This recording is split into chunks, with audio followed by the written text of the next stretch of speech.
पाकिस्तान ऐसा बदनसीब मुल्क है जहां पे लोड शेडिंग बिकती है। समझ नहीं आई? मैं समझाता हूं आपको। बिजली की जो हमारी एवरेज कंजम्पशन है पाकिस्तान के अंदर वो 22,000 मेगावाट है, और पीक आवर्स के अंदर यानी जब पूरा पाकिस्तान इस्तेमाल कर रहा होता है उस वक्त जो बिजली की कंजम्पशन होती है वो 31,000 मेगावाट है।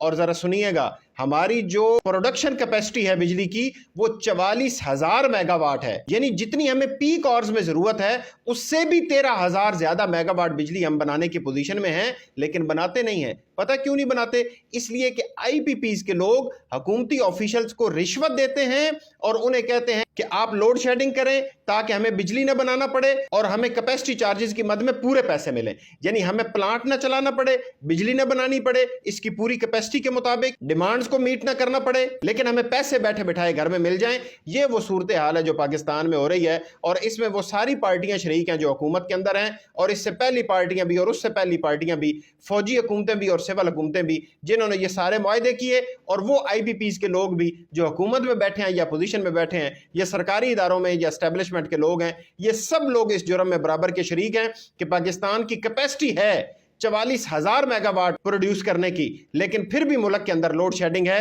हर शाख पे उल्लू बैठा है, अंजाम गुलिस्तां क्या होगा।